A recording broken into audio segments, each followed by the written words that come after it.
Government যদিও এটাকে heritage declare করেছে, তাহলেও আমরা গভর্নমেন্ট থেকে কোনো রকম সাহায্য পাই না।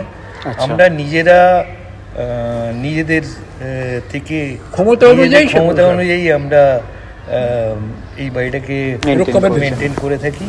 এবং আপনি দেখলেন যে সমস্ত জায়গাগুলো এর আগে যে সমস্ত জায়গাতে আমরা করেছি, কথা বলেছি, সে সমস্ত জায়গাগুলো মেনটেন হয়েছে সব আমাদের নিজেদের।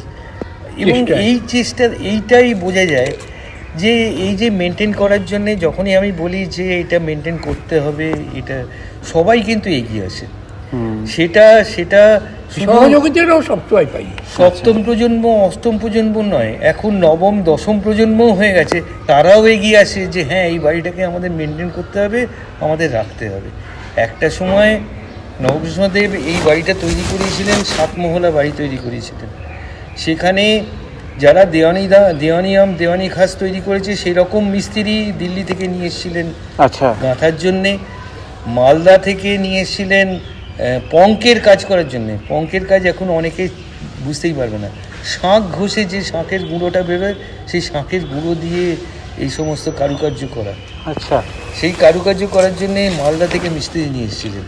এরকম মুর্শিদাবাদ থেকে মিস্ত্রি নিয়ে এসেছিলেন যারা কার্নিস তৈরি করবে, কীভাবে কার্নিস তৈরি করবে, কীভাবে কী তৈরি করবে। এইরকম মিস্ত্রি তো এখন পাওয়া যায় না।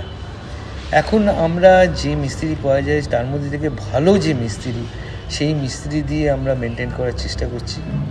এবং আশা করি আমাদের ভবিষ্যৎ প্রজন্ম এটা দেখে তারাও এরকমভাবে মেনটেন করে যাবে। শোভাবাজার রাজবাড়ি এতদিন ছিল, 250 বছরের ওপরে ছিল, থাকবে আরও 250 কেন 2,500 বছর। অবশ্যই।